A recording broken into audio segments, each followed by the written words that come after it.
Hi, my name's Tim Last. Today we're going to be having a look at guitars, effects, pedals and that kind of thing on the Worship Central podcast.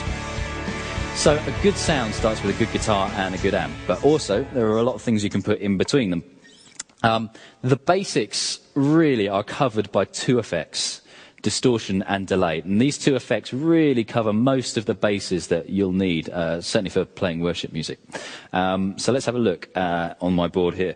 Now I've got two delay units here. I've got a Line 6.1 and a DD20, a Boss, which is maybe a little bit excessive, but this DD20 is amazing.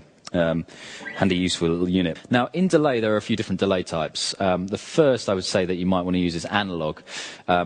And what that does is the repeats are basically just a little bit lower res than the note you've played. So it's not a complete reproduction of the note you played. It actually loses a little bit of top end. So I don't know if you can hear it if I just play a note.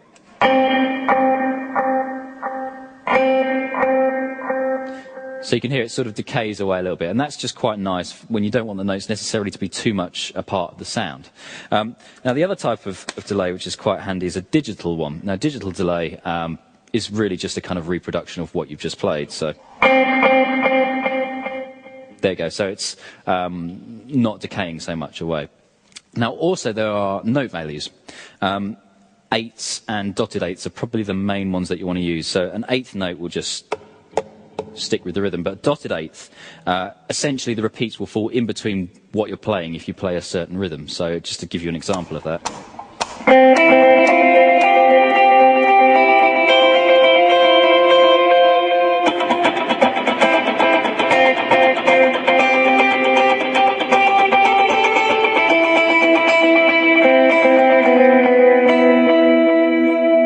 Other sound is distortion, and I'm sure you know what that is, but just a good distortion unit. So to go from nice clean sound, it's a little bit out of tune, but to a nice fat chunky sound. A lot of guitarists I've spoken to have a kind of what I term the ABC system. So they'll have A, which is just their clean sound. Then they might have like a B, which is just like a slightly crunchier, just slightly louder sound. So, and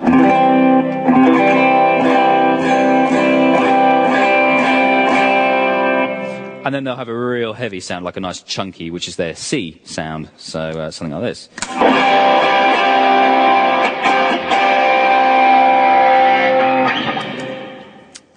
And that covers a lot of bases and is quite useful. I often, maybe some songs might just use my kind of B and C sound, and then maybe there might be some quiet parts where I'll just use my clean A sound.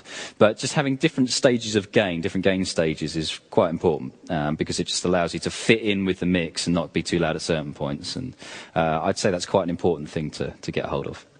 So a few other effects that I quite like to use. I'm a big fan of the whammy. I only ever really use it in the octave setting, so it'll add an octave above. So I just play.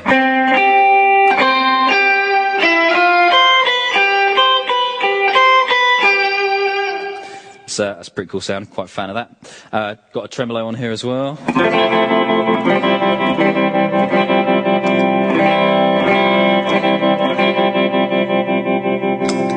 A wah pedal that gets an occasional bit of use, not in the sort of general funk way, particularly for worship, but I tend to use it kind of like for combining with a bit of delay and doing this kind of thing. The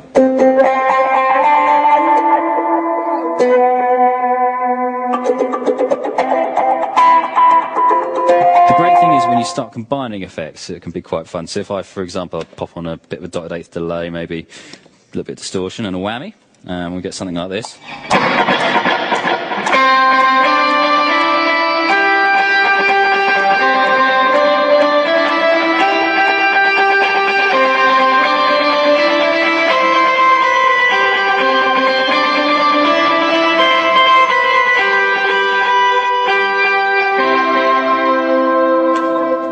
There you go, a little sloppily played, but you get the idea. Yeah, and you can do some other interesting things as well. So, for example, if I put on like a nice strong delay here, and just use this volume pedal just to swell into it, I can get some kind of nice vibey sounds.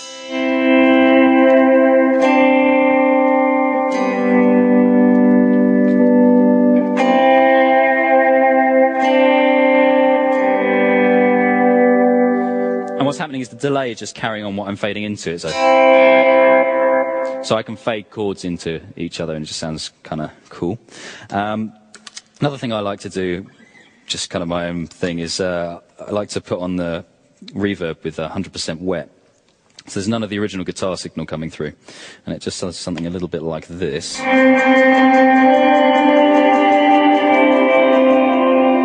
with a little bit of whammy.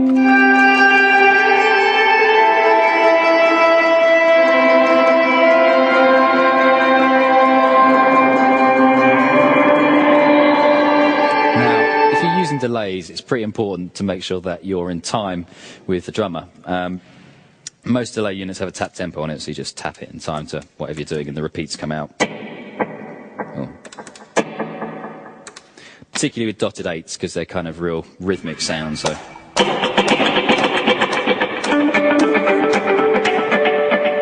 you just want to make sure that it's all linked in time. This DD20 is great because I can put an external tap in, and that's actually not the Boss one. It's just a keyboard expression pedal that I found, which works real good. So yeah, make sure you're in time. Okay, the order that you wire effects in is quite important. There are no hard and fast rules. There are principles, and often a lot of cool sounds have come about because people mess around with things and break the rules. But generally what you'll do, you'll start with kind of pitch and that kind of those sort of effects first. So I would generally wire a whammy in first because it needs a nice clean sound from the guitar in order to do what it's doing, which is to sort of shift octaves and stuff like that. So you start off with that kind of thing. Then you might go into a wah pedal. Then you'll generally have your distortions and stuff like that. And then you have your delays. Now, it sounds much nicer having the distortions before the delays. It sounds better to have a distorted sound delayed than a delayed sound distorted, if that makes sense. I hope so. So yeah, just have a think and just play about with the order. Even the order of different distortions, you know. So I've got this one here, which is a bit lighter, and this one here, which is a bit... actually put them on together. So just have a play around and see what you think. And again, there are no hard and fast rules, but just find what you think works and have a bit of a mess around and find out what your sound is. Other things you might want to use, you could use a slide, which is quite handy sometimes. I actually like to make sounds using my slide, maybe a bit of analog delay and then fade in and sort of do some vibey stuff.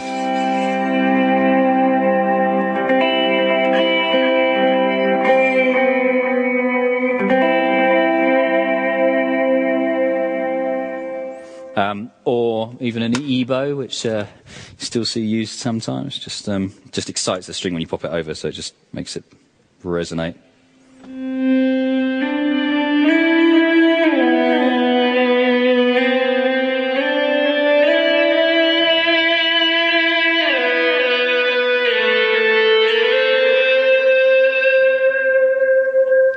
Just kind of like that.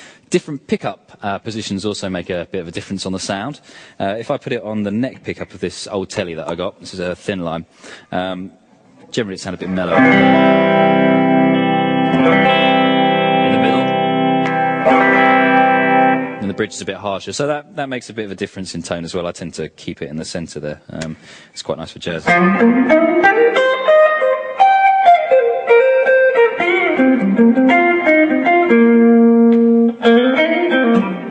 So it's really just a kind of ideas that I'm having, just trying to experiment a little bit, combine things together. You know, you could maybe put on a tremolo and just fade into that.